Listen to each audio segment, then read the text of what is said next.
You're listening to episode 11 of the Fierce Fatty podcast. I am your host, Victoria Wellsby, and in today's episode, we're talking about fat shaming kids and how to not screw up the next generation.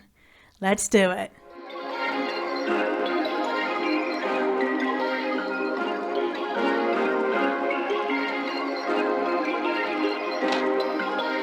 Perfect. You're listening to the Fierce Fatty podcast. I'm Victoria Wellsby, TEDx speaker, best-selling author, and fat activist. I have transformed my life from hating my body with desperately low self-esteem to being a courageous and confident fierce fatty who loves every inch of this jelly. Society teaches us living in a fat body is bad, but what if we spent less time, money, and energy on the pursuit of thinness and instead focused on the things that actually matter, like if pineapple on pizza should be outlawed, or if the mullet was the greatest haircut of the 20th century.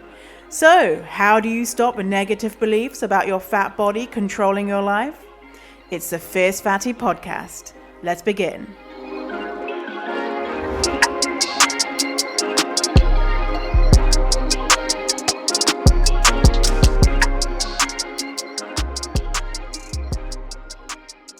Today I'm going to be answering a listener question about fat shaming kids, and that's what it has inspired today's episode.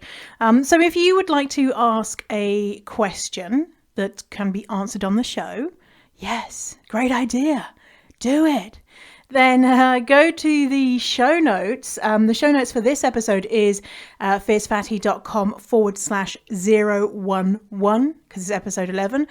fiercefatty.com/011, and there will be a link there for you to submit a question, and make sure it's a question that you know I can answer. So to do with fat stuff, to do with anti-diet, to do with intuitive eating, to do with being fabulous and confident, not to do with like how to make a pavlova or something like that, because I can't help you with that.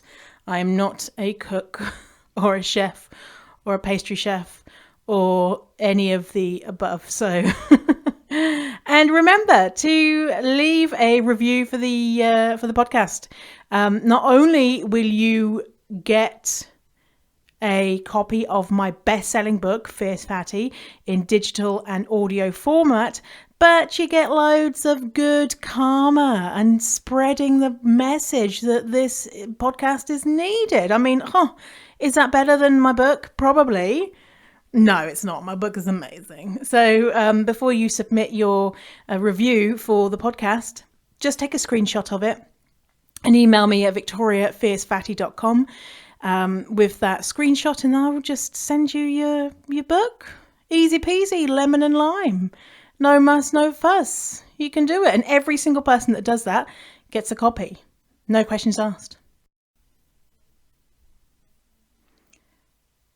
So I get messages about the podcast, and it's so nice to read the impact that this podcast is having on you already, even though I've only done, this is the 11th episode so far.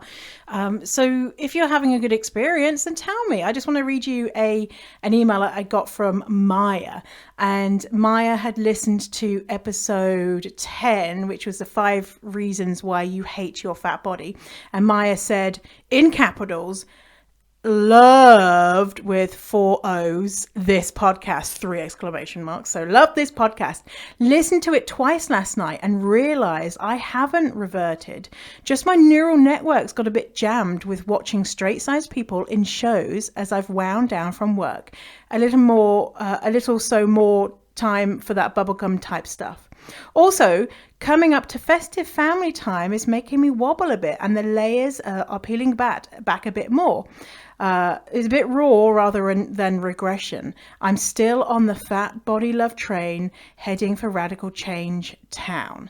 Going to share widely and spread the good news. I know your podcast will help so many. If it can help stubborn old me in 2 listens. Crying, laughing face. Have a great day. Love, Maya. So I love getting messages like that. It's so wonderful to hear the positive impact that this podcast might be having on you. So if you're having a good time listening in, then let me know. Email me at victoria@fiercefatty.com. So one of I mentioned before to submit questions to the show, and I've got a question from Dawny Bird, and I'm going to read this question out to you, and then we're going to go through the answer, the options, what you can do.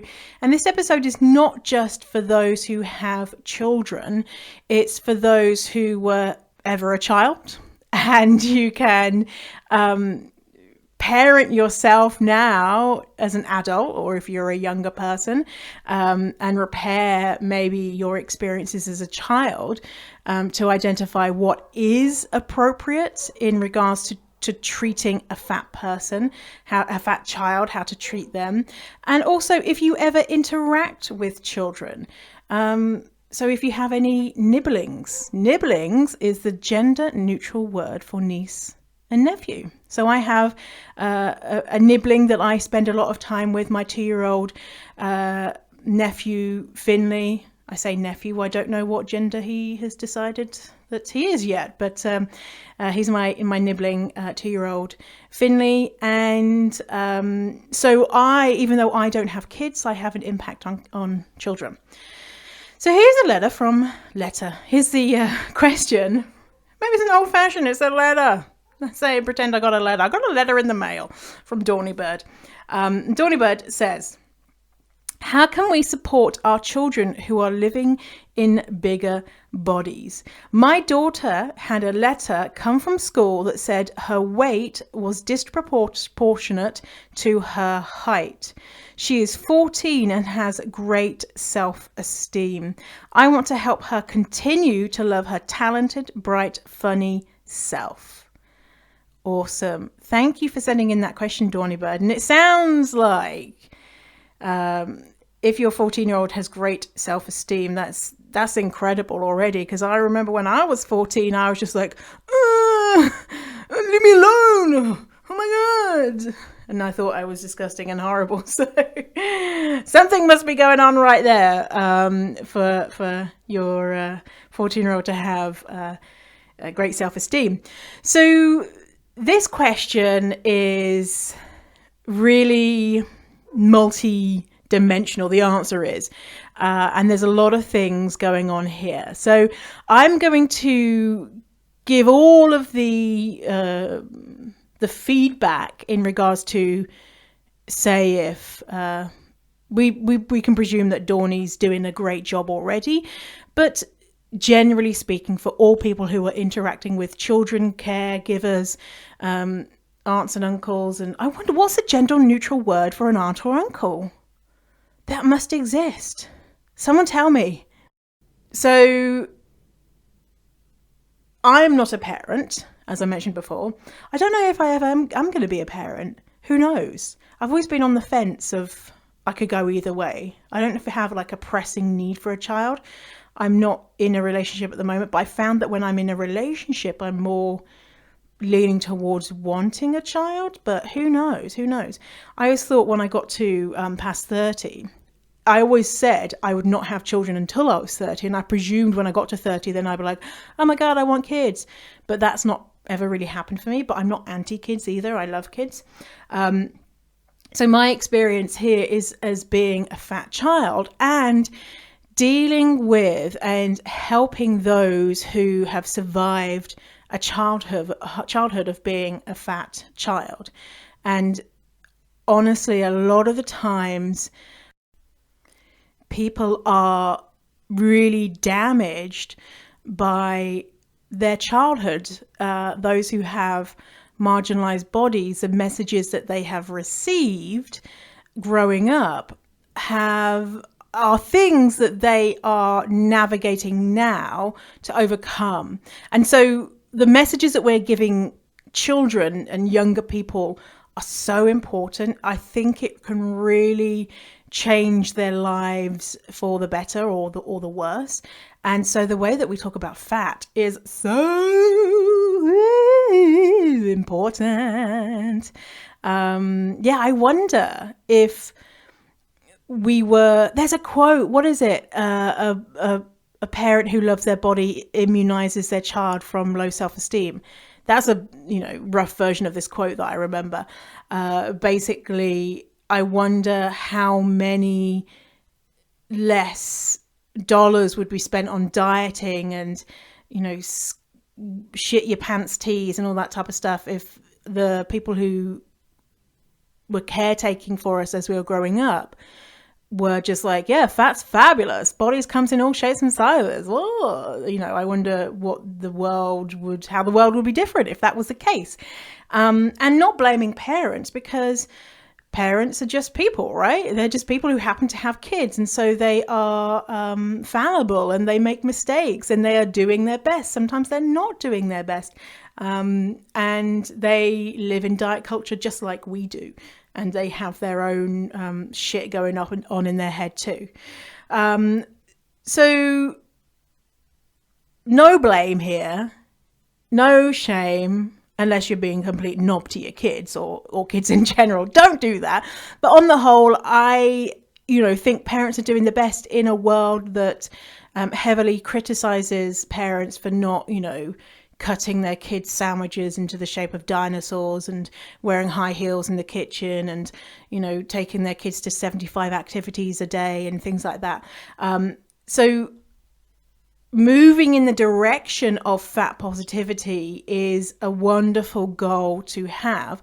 And even just recognizing the ways that you are interacting with your kid, interacting with others is very, very powerful. So I'm going to go over some ideas for you that could resonate, and you can be like, oh shit, yes, I do that. Maybe I shouldn't do that around my child or children in general. And by the way, if I did have a kid, 100% chance that I would hurt or damage the kid unintentionally in some way. And so because I'm human, right? And you're human. And so if you listening to the podcast, you've worked out, oh shit, I've been abusive, or I've been giving a negative message to my children or people around me, just realize that you're a human being, right? I don't think it's possible for a child to go through childhood without being fucked up by their parents or their caregivers in some way, right? I mean, it's not possible. So even if you're the most well-informed, well-intentioned, perfect human being that doesn't exist, you're still gonna fuck up, right? So give yourself some grace with this stuff. So the first thing is working on your own shit. I mentioned before that most of us in the world live in a culture that is focused on dieting and believes that smaller bodies are better than bigger bodies. And we cannot help but be influenced by that. So I am fat phobic. We're all fat phobic, but it's the level of fat phobia that we have and we allow into our lives. And so my fat phobia, I still probably have fat phobia that's undiscovered, right? And I'm like, oh my God, I'm so good and I love fat people. There's probably somewhere still deep in the dark pits of my brain where I have negative thoughts and beliefs and biases against fat people, and not just fat people, or marginalized people and identities. And but it's our jobs to try and discover what those beliefs and biases we hold. So you need to be working on that stuff, because if you've lived in this society and you've never worked on it, you are being fat phobic in ways you probably don't realize. So you might be able to pick up how you're being fat phobic in the way that you are talking about human bodies. And so how are you talking about your body? Are you like, oh my God, oh, wow, look at me. I'm so amazing. Look at my bum today. Oh, I'm so pretty. I'm so handsome. Oh my God. Oh yeah, I'm lovely. Or, oh, I'm worthy no matter what I look like. Or do you not make a thing about appearance? Or are you just like, oh my God, my stomach is a bit flabby today, and oh, I'm not going to wear that because my legs have got cellulite, or oh, I've got bingo wings, or oh, I don't have a six pack, or whatever it is. How do you talk about your own body? Is it positive? Is it neutral? Is it negative? How are you talking about other people? Are you like, oh, did you see Sandra? She's put on some weight, hasn't she? Even if you're not saying it to your kid and you're saying it to, maybe you're, chatting on the phone to your friend or whatever, people around us pick up on that stuff, right? And they know that we have those judgments about other people's bodies or our own bodies. I know that with my mum and my dad, actually, my dad never wanted to show his tummy. He had a big tummy. He actually had a hernia that made him have a big tummy, and so he wasn't actually a fat person, but he had this kind of beer belly. Maybe he had a beer belly as well because he was an alcoholic, but anyway, he had a fat tummy. And he was so self-conscious about it. He was very, very, very self-conscious about it. And I was talking to my aunt the other day. My dad died a couple of years ago, and talked to my aunt earlier this year, and she was saying that she's a nurse, that she would send him stuff from the hospital to make his stomach smaller, like girdles, to try and make his stomach smaller. And I never knew about any of this, but I did know about him not liking his tummy, because he'd always be like, oh, it's not my fault that I have a big tummy and things like that. So what message was that giving to me as a kid? My mum would always talk about needing to be smaller, and that she was the fat one in the family, and she was too big, and you need to be smaller to be worthy. Now, my mum is a very slight woman. She's 5'2", and she's not fat, and she's very straight sized. And so growing up, I saw her body, and probably by the time I was 10, I was the same height as her, and now I'm 5'7". And so I was physically bigger than her, and I was a child. And so if I looked at her body and then I looked at my body and her body wasn't okay, well, then what did that mean about my body? So make sure that you're working on your own stuff. You're never going to be perfect. Things are going to come out of your mouth that you're like, oh my God, I can't believe I said that or thought that. Still, even me, things will come out of my mouth and I'll be like, what the fuck? Where did that come from, Victoria? Hello, bigot, right? And you just have to learn from it and do better. So another thing that comes up for me is what parents do, what caretakers do, is they try and prepare their children for the big bad world. And in one way that I was prepared for the big bad world was to be told that I needed to lose weight in order to be successful and do the things that I wanted to do and to be loved. One such instance that I remember is watching this singer on telly, and she was an opera singer, and she was singing, and I was, dancing around the living room and trying to imitate this singer. And then at the end of the song, I was like, I'm going to be a singer when I grow up. And I remember my mum saying, oh, that's nice, sort of thing, but you can't be fat if you want to be a singer. Obviously, she'd never seen all these fat opera singers, right? And the fact I was watching an opera singer too. But she was like, oh, but you need to lose weight if you want to be a singer. And in that moment, I didn't think, oh, good idea. That's a really good piece of advice, that, you're saying that because you love me and you want me to not be disappointed. What I took from that was, don't be ridiculous. Someone as ugly as you could never be a singer. Don't even think about it. And she was, in that moment, she wasn't trying to be mean, as far as I'm aware. She was trying to protect me and help me. But it did the opposite. It was those types of messages and most of those negative messages I got from my body were from home. And they weren't necessarily always reflected in the world. And now we know there's loads of fat singers. And, remember when Pop Idol started, or America's Got Talent or whatever? And you remember that years and years ago, I don't know, maybe 20 years ago, 15 years ago.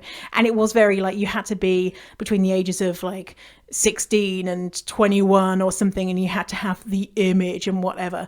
And then they started to loosen the restrictions on that, and now they have anyone and any shape of size and any age and whatnot, because they realize that talent is talent no matter what package it comes in.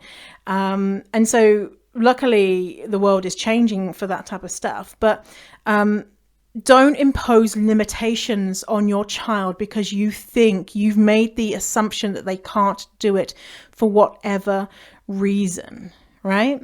Even if there are limitations, even if they say, I want to be a skydiver and there is a weight limit on that, who knows how technology is changing? In 5 years, the weight limit could be higher, right? So don't say, hey, you can't do that because you're fat. Even if you're trying to protect them. And I know it comes from a place of love most of the time. And even I hear a lot of stories from clients that parents saying, you're not going to find a romantic partner if you're fat. And you need to lose weight in order to find a romantic partner. And that's not true, right? Yes, it might be harder because we live in a fatphobic society to find a mate if you don't adhere to the beauty standard that we have decided upon as a society. But still, it is realistic to say, even if I am fat, or even if I'm really fat as hell, I still am worthy of a romantic partner and are capable of finding a romantic partner who loves me for me, not because I, weigh 10 pounds less than I did, a month ago or whatever, right?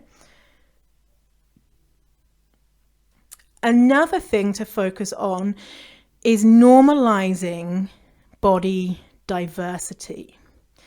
So teaching them that it's okay to be fat. And I presume people do this already. I'm saying with a very high voice, I think people do this.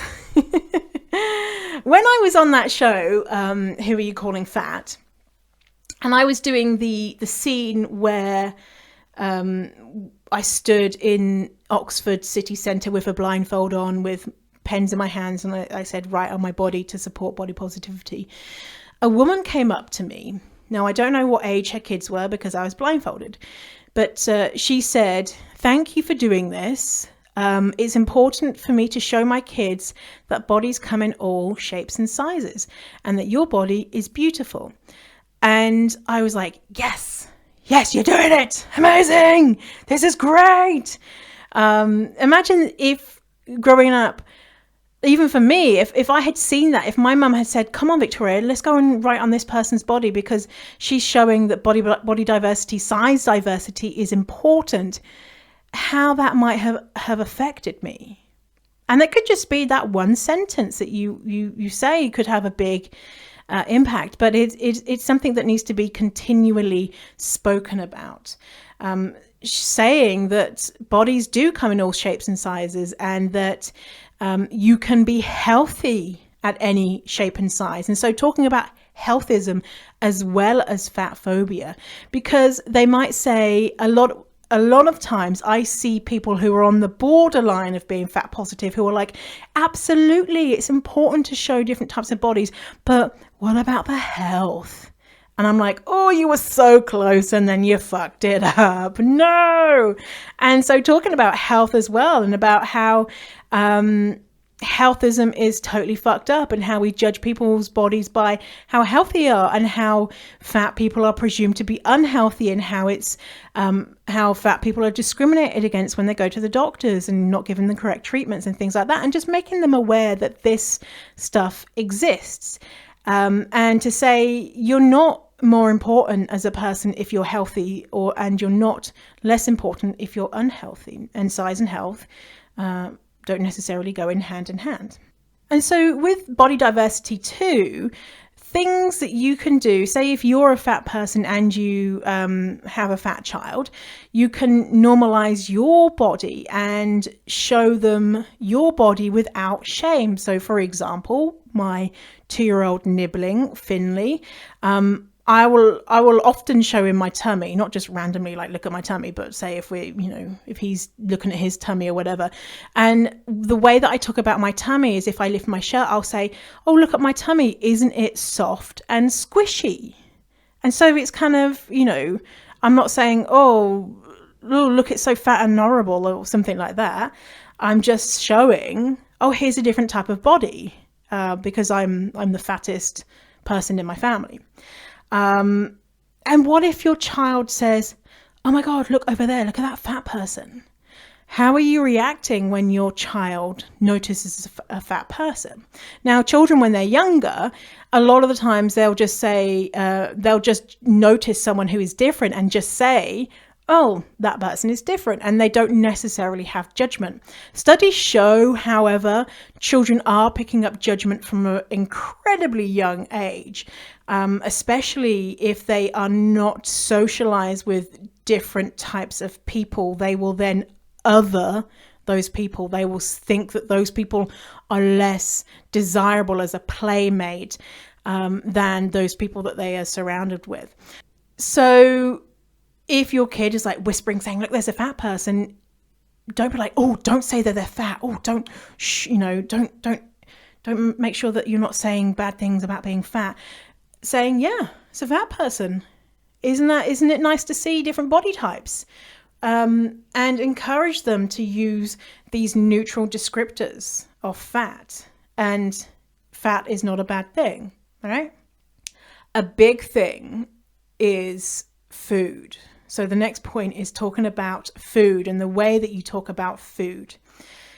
So parents all up and down the world are actively teaching children not to trust their bodies and become disordered around food from a very young age, because it's very well established parenting advice, or the way that our parents have parented us, and we kind of just follow what we've learned, right? I know I've been doing that. Like when I'm hanging out with Finley, I find myself saying things that my mum maybe said to me, and I'm like, oh my God, where did that come from? Oh my God, it's stored in the back of my head of how to be a good parent or how to parent, and challenging that. But actually, the way that we feed kids is, it's super problematic.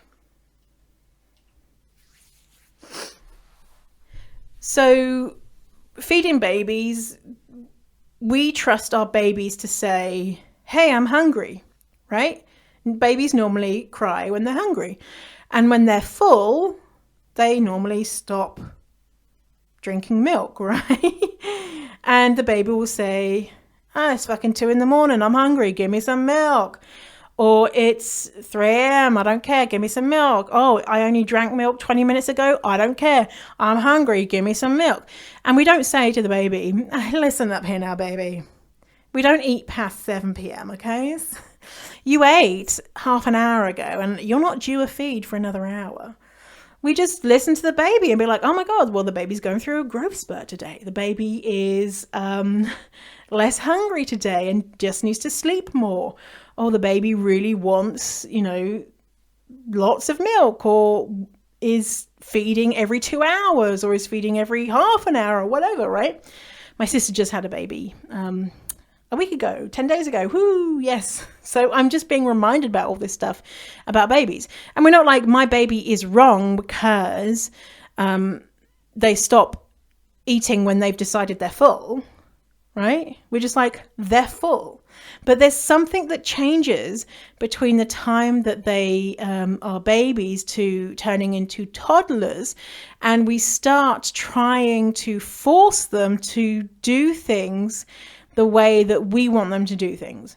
Now, Ellen Satter, I'm going to link it in the show notes. Ellen Satter is the boss when it comes to the all-knowing food expert when it comes to feeding children and raising competent eaters. And so if you want to learn more about this stuff that I'm talking about, go to my show notes. But if you just want to Google it, it's ellensaterinstitute.org. Ellen spelled Ellyn, Satter, Satter, ellensaterinstitute.org. I am going to link up to it. But think about the way that we are talking about food to kids. It's really obvious when someone shines a light on it, you're like, oh yeah. Now, I was never interested in learning how to teach kids to be an intuitive eater because I didn't have kids around me. But now that I have kids around me, I have become fascinated with this topic because it's so interesting. It's so interesting. And noticing how I'm an intuitive eater. I teach intuitive eating. But intuitive eating for children is different because they are not adults, right? And we have to take up some responsibility. And actually, what Ellen Satter teaches is the division of responsibility. So basically, in a nutshell, the division of responsibility is that from a toddler onwards, adults are responsible for what children eat, when and where. So what, when and where a child is fed. And the child is responsible for whether they eat at all and how much. So think about the ways that traditionally, and everyone does this. So don't feel bad if you're doing this because everyone does this. Saying one more bite, eat your greens. If you eat up your dinner, then you can have some dessert.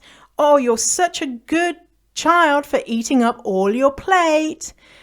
If you don't eat your dinner, then you're gonna go hungry, or if you don't eat your dinner, then we're gonna give it to the kids down the road. Now, what are these teaching children? Now, if you encourage kids to eat certain foods and discourage them from eating other foods, what do they learn about those foods?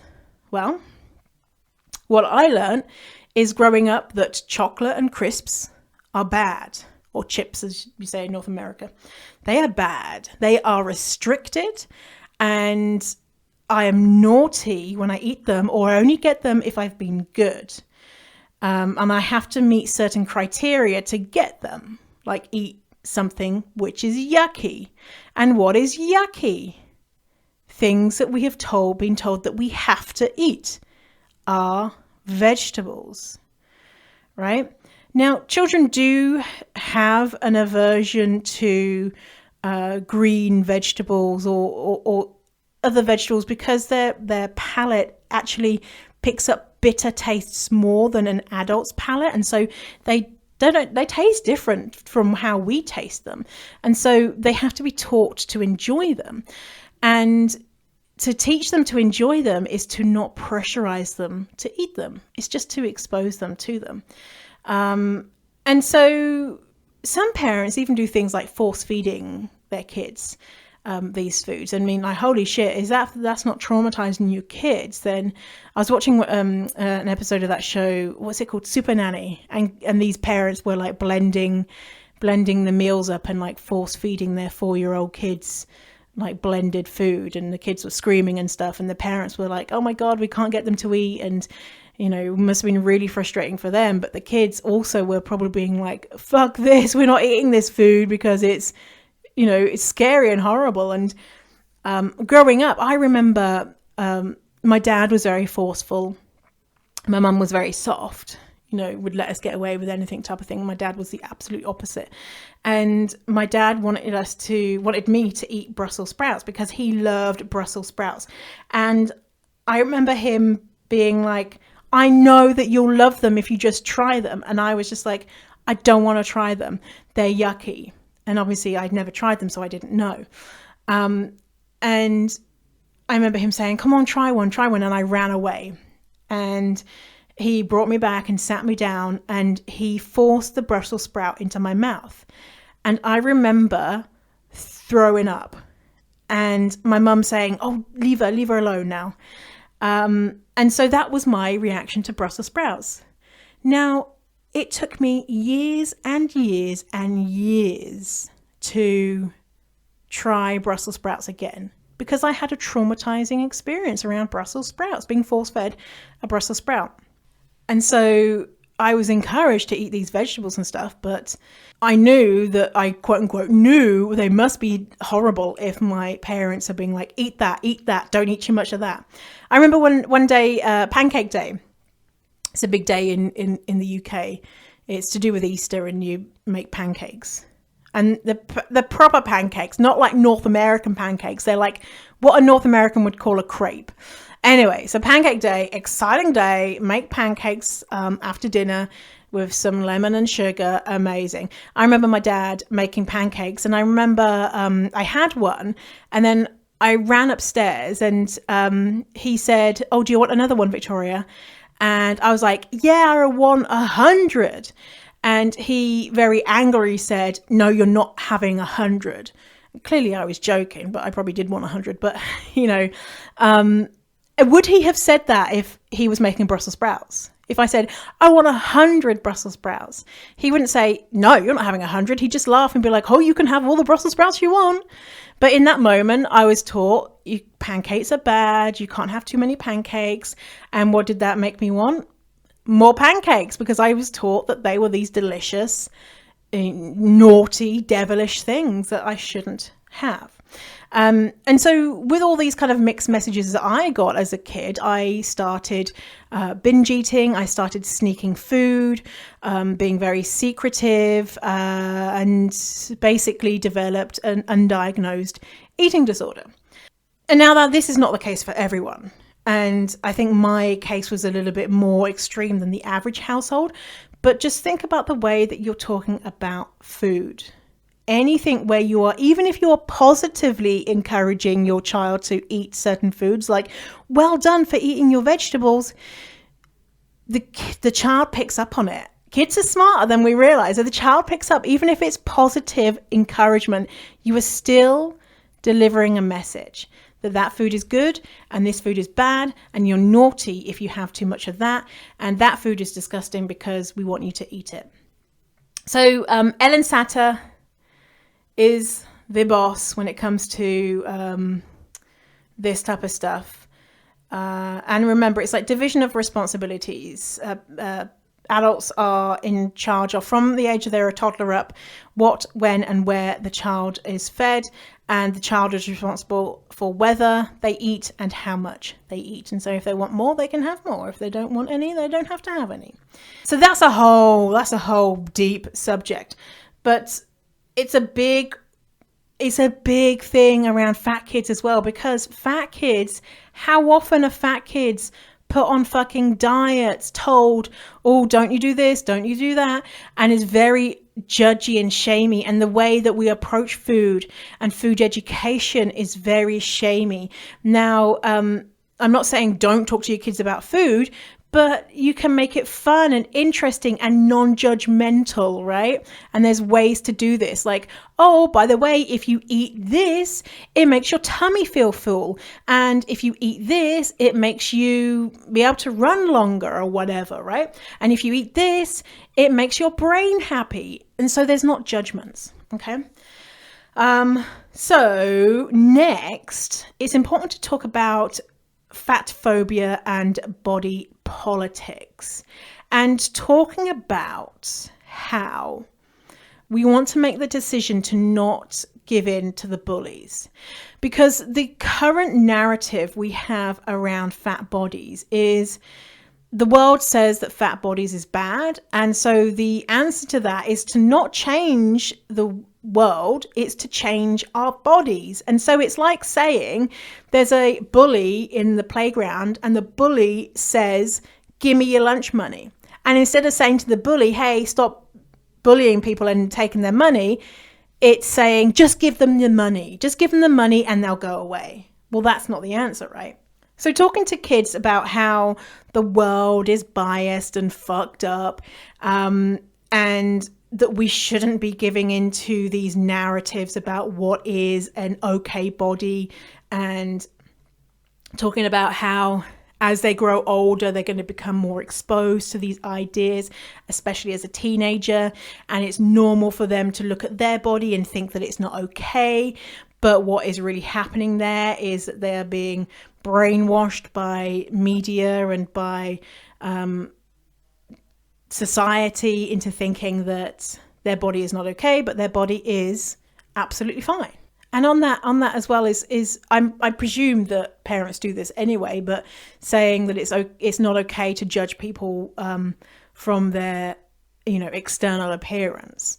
I really have such faith in the future generations. I think it was last podcast I mentioned that I was an adjunct professor for a few years, and the students that I taught, I was just like, fuck man, you're so savvy when it comes to social justice and these types of things compared to when I was in school. And so I know that it's getting way better, but it's really important for it to come from home as well, about not judging anyone by their appearance, even if that person is a massive dickhead. So here's an example. Donald Trump. A lot of people will make fun of Donald Trump because he's fat. That's not okay. Make fun of Donald Trump because he's a wanker, because he's a bigot, because he's racist and sexist and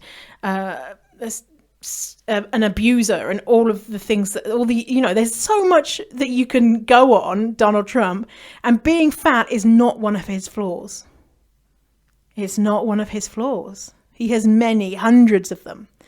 Being fat is not one of them. And so even someone like Donald Trump, who is the biggest bell end around, we cannot make fun of his hair, his body size, the size of his penis, the presumed size of his penis.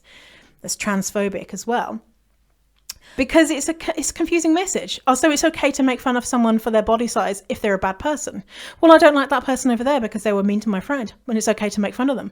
Is it okay to make fun of me because sometimes I'm a bad person? It's confusing, right? So we just don't make fun of people for their body size, ever. Or for anything to do with their appearance, really. And I know that can be really tough because it's a part of our language, and it can be a way that we bond with other people by being like, oh my God, did you see blah, blah, blah?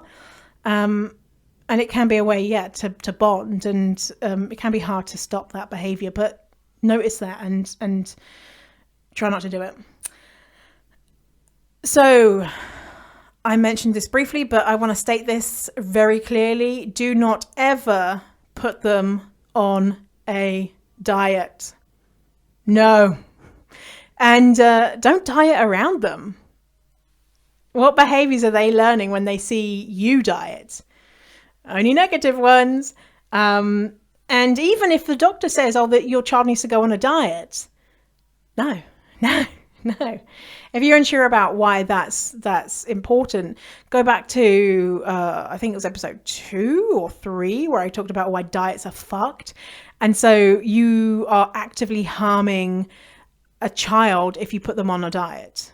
Really big, seriously, you are actively harming them. And it's just so fucked up. And there's so many stories that I've heard about kids being put on diets, and how it destroyed them, gave them an eating disorder, gave them terrible low self-esteem, all sorts of banana stuff.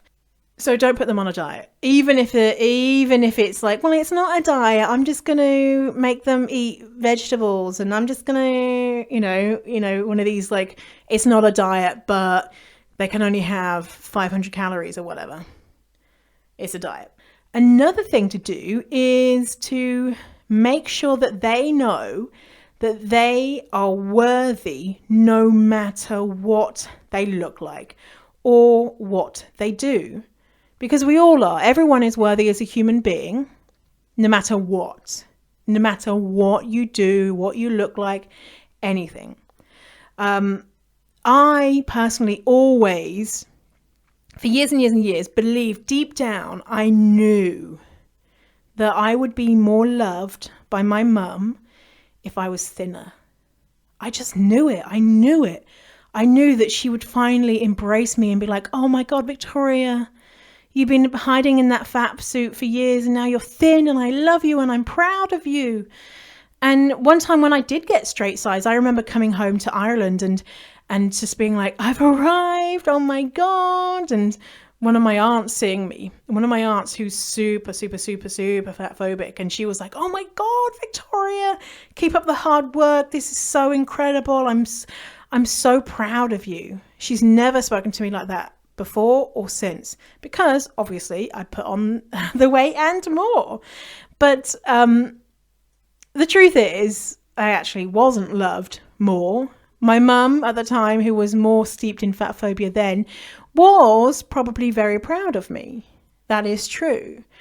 But she's now way more proud of all of the other awesome shit that I've done in my life. And even if I had never done any awesome shit, I would still be worthy as a human being. And I never knew that. I do now because I found it out myself. But passing on that message that even if they are the opposite of what is desired by our society, they are still a worthy human being. So in that letter that Dawny Bird sent, there was a letter that came home from school saying the child's height and weight was disproportionate. Now, this is a really important point here. If I was that parent, because I do this for a job and I'm very confident about this and the facts and figures and all that type of stuff, so I don't expect everyone to do this. But I would take that as a big threat to my child's happiness, self-esteem, mental health. And I would make a meeting, or I don't know how you'd communicate with the school, call them, email them, go in and kick down the principal's door and talk about why that is deeply problematic, and talk about how you never want to see anything like that come home with your child again. How you do not want any of that fat phobic shit around your child. How you take this very seriously. Why this is fucked up. Hopefully your child didn't see that letter. Oh my God. They must have, because they must have been weighed or something. Like there must have been something going on in school. Like I would just shit with anger. I would just do a poo with anger. I'd poo on the principal's desk in anger if that happened.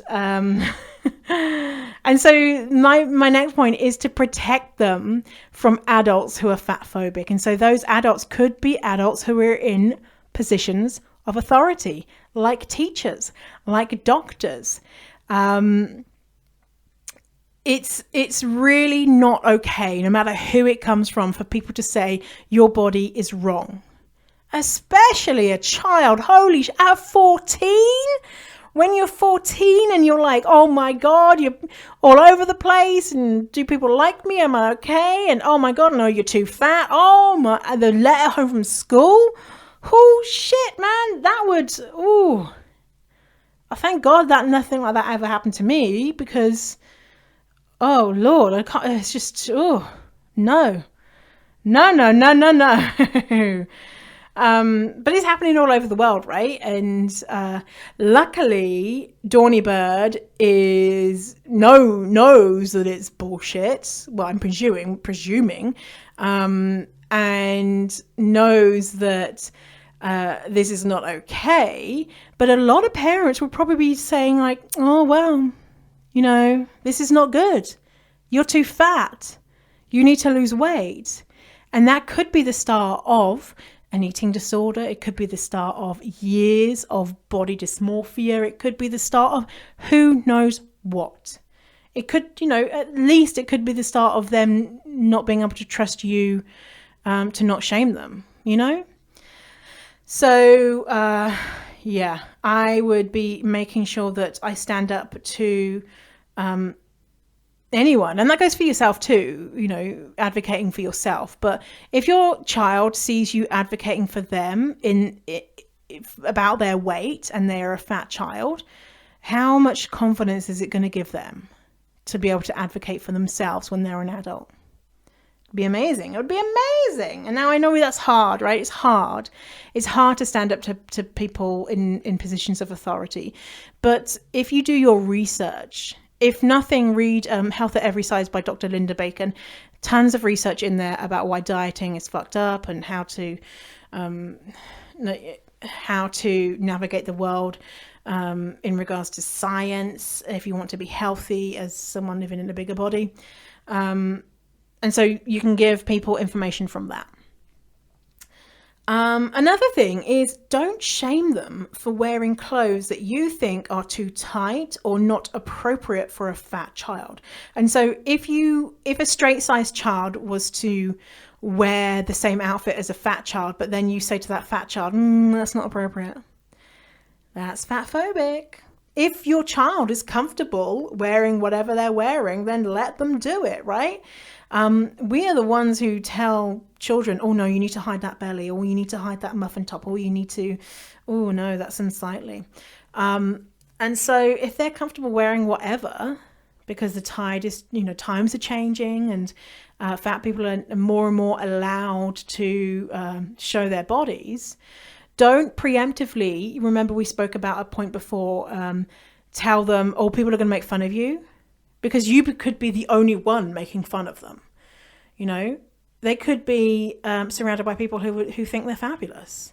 And they could be dressing like their role models, like Lizzo, with their maybe not if they're going to school with a t-shirt with the hole cut out in the bum with a thong and fishnets. Maybe that might not be appropriate, if they're going to school like that. But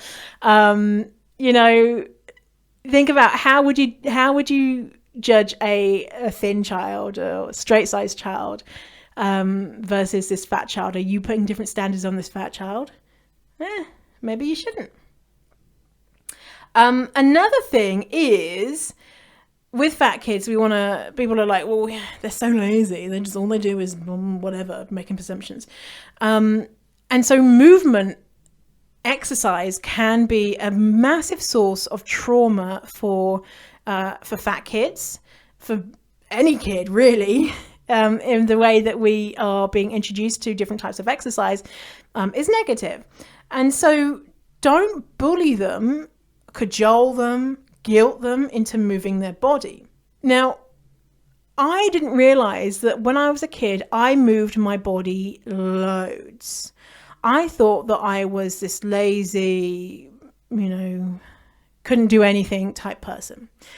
Because when I did move my body, it was in ways that it wasn't a big deal. So we were very poor growing up, and we would ride bikes everywhere. So my mum, me and my sister, we would ride our bikes to do the weekly shopping. If I think about it now, I'm like, oh my God. Like, we would have tons of carrier bags on the side of our, on the handlebars of our bikes and riding home. My mum, she would carry the most, obviously, and she'd have like 57,000 carrier bags filled with groceries on her bike, and, cycling not a short distance, through a few neighborhoods, probably a half an hour cycle. And so we were on our bikes all the time. It was our method of transport, and I'd be around the neighborhood on my bike. I thought that my bike was a horse. I would put a skipping rope on the handlebars of my bike, and I'd lean back into my seat, and I'd steer my bike with the skipping rope like I was like steering a horse. And that caught on in the neighborhood, I'm proud to say. So I was on my bike all the time. If I wasn't on my bike, I was on my roller skates because it was fun, and I'd be roller skating everywhere, and even wore roller skates to church and things like that. Because those activities weren't forced on me, it was just a mode of transport. It was just a way to have fun. And so I was active all day. Like in the summer, I'd be out all day on my bike, on roller skates. Now, when activity was forced upon me, so like in school, every year we had to run the 1,500 meter. I think that's about 3/4 of a mile. And everyone would be like, it's the 1500 today. We're going to do the 1500. And it'd be like sprung on us because everyone dreaded this. Like, we had no training in regards to how to run. It would just be once a year, everyone had to run around the track. I think it was like 3 1/4 around the track or whatever. And it would be so traumatizing. And all the slow kids would just be like, oh my God, this is the worst day. And people would try and get out of it. And you would dread it and it'd be the worst. And so then I presumed that running was the only valid form of exercise because it was this thing that was pushed on me. And so when I, as a child, wanted to lose weight and put myself on diets, I would run up and down the corridor in my house at like 100-lap intervals and run around the neighborhood. Now, this was really fucking unsafe, running around the neighborhood at night. Like, I lived in a council estate and it was so dangerous, really, really dangerous. But I thought that that's what exercise was because it was a thing that was not endurable, not realizing that I was already exercising a ton. And so what activities do you think came with me into adulthood? Not roller skating, although I do have a pair of roller skates. But I love biking. It's just something that I love doing. I don't see it as this thing to punish my body. I just see it as something to have fun, to explore neighborhoods, to get around, and, freedom, because that's what it represented to me as a child. Now, whenever I'd be trying to get fit as an adult, I wouldn't be doing biking because that was fun and I enjoyed it. I would be doing running and doing it to the extreme. Running, I remember running on this day, there was like so much snow and ice. And I remember running in my neighborhood where I could have easily slipped and died or whatever. And it was nighttime too, and taking a picture of the terrible conditions and putting it on social media, being like, I'm so dedicated to being fit that I run in any conditions. And people being like, good for you. And I was like, yeah, look at you lazy people not running when you could die. And so that was what the messages I got about exercise. So what messages are you giving children? You need to be moving your body. You need to be exercising. You need to be on that treadmill. Or are you just being like, oh, let's just go and explore this neighborhood on our bikes? Or let's go and splash in the pool today or whatever.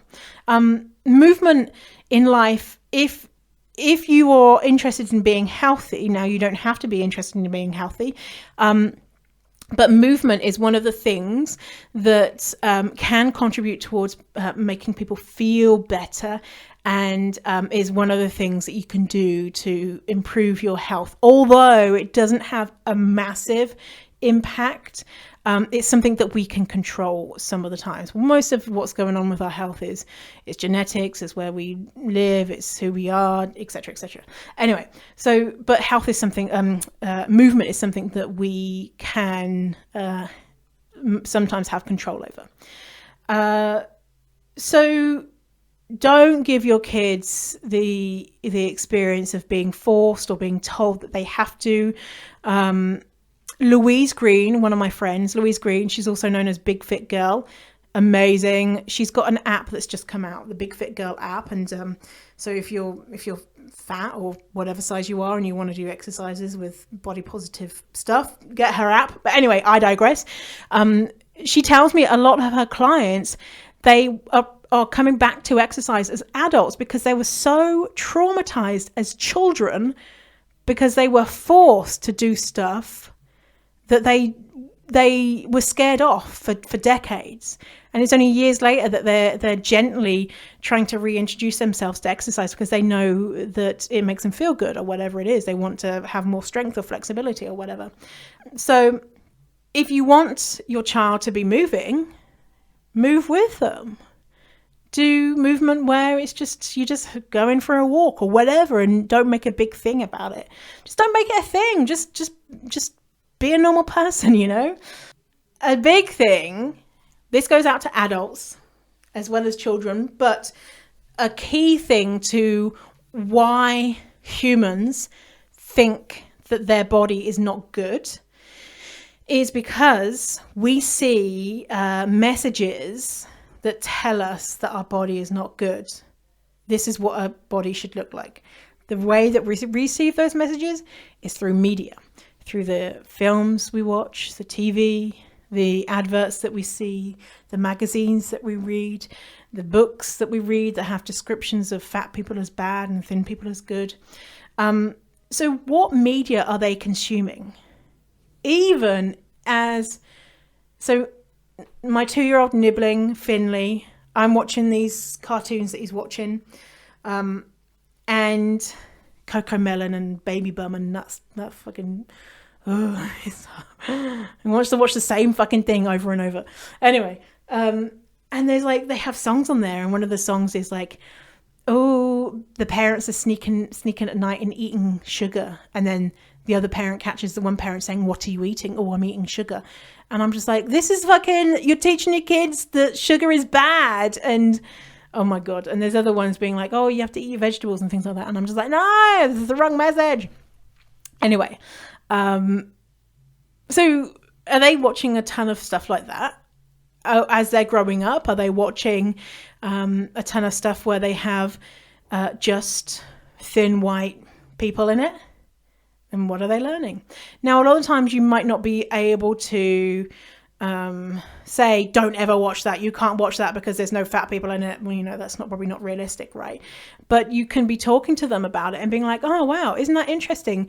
There only seems to be thin people in this show. Wouldn't it be cool if they had some characters in there who were a little bit more diverse? Or introducing them to different shows where there is more diversity, or giving them books that has more diversity. So Fluffy Kitten Party wrote a blog about this topic. I'm going to link to it in the show notes. And in that blog, there is a list that Fluffy Kitten Party has curated of fat and body positive books for kids. There's a list of lists. So there's probably hundreds of books to find. And so you can counteract those messages that kids and young adults are getting by giving them the things which will fill their media with more variety. So they're not just seeing thin white people being represented and being the only ones who fall in love and get the guy and are athletes and etc. etc. Another thing, so this is the last point, is don't force your kids to spend time with fat phobic or diet culture obsessed people. And if they are exposed to those types of people, then talk to them about why that's bullshit and why that's problematic, right? So if your kids are going around your parents' house, and so they're seeing the grandparents, and the grandparents are like, oh, you mustn't eat that, oh, aren't you fat, and all things like that, then a lot of the hard work you're doing at home is going to be potentially undone by spending just a couple of hours with these people, especially if they're people that your child loves. Then those words are more impactful and more normalized when they're saying, oh, you mustn't eat that, or whatever it is. So maybe your parents are great, but apart from that, well, can you talk to your parents and be like, listen, we don't talk about that in our house, so can you not? Or if you're not able to do that for whatever reason, saying to your kid, by the way, your granddad and grandma talk about this, but we think that that's not right because of this, but just to be aware of it, you don't have to do XYZ and your body is fine and all that type of stuff. Obviously the better thing would be to get them to stop behaving like that. But say if it's just, a random person you meet at a party and your kids are there and they're like, oh, I'm so fat and ugly or whatever, talking to your kids afterwards about how that's kind of interesting how that person talks like that, and just having a conversation with them about it. So that is a lot of information. I'm losing my voice actually after all that information, and I've gone, this is the longest podcast I've ever done. Oh my gosh, but I have a lot to say about the topic. And by the way, just a reminder that if you are around kids, you're going to mess them up in some way. Obviously, we're trying not to. We're not actively, unless we're bad people. We're not trying to mess them up. But we all slip up. And kids are hard. Now, I'm just an auntie and I look after my nibbling. And I'm like, wow, this is so hard. I can so see why you can't always be doing the best and doing all these things all the times. And sometimes you're tired and you're just like, just eat the food and just be quiet or whatever. So give yourself grace, and you don't have to be the perfect parent because that is not possible. You can just be moving in the direction of enlightening yourself and trying not to be doing harm. And at times when you have the capacity to do more extraordinary things, like standing up for them and saying, excuse me, school, that letter is really fucked up and this is why it's fucked up, and taking them to see fat positive movies and that's a bit old. I was going to say, you should go and see Patty Cakes or something, but I think that's for like, it's like an 18 or something. So well, maybe if you have older kids. Yeah.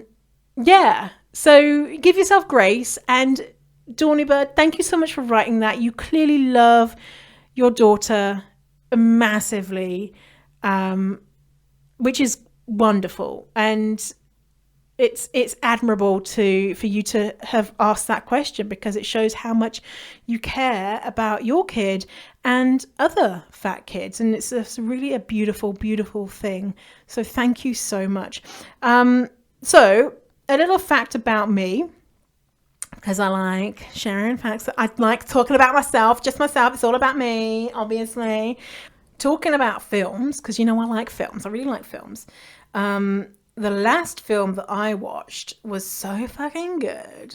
I try to watch more diverse, not fat shamey films. Not always possible, but I watched a really good film last night called Call Me by Your Name. It was on Netflix, out in 2007. It gets 95% on Rotten Tomatoes, so it's not just me that thinks it's good.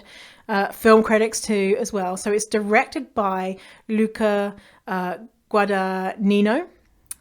He's an Italian filmmaker. He's gay, and this is a film about a coming of age film, a younger man and an older guy. They're not gay, but they kind of discover their sexuality through a hot, steamy summer in Italy, and it is gorgeous. So it stars Armie Hammer. You would recognize him, like I know, you'd recognize him from Social Network. So remember the two twins, the rowing twins who originally started Facebook, and then Mark Zuckerberg allegedly stole it off them? Well, he plays those two twins. So he's the older guy.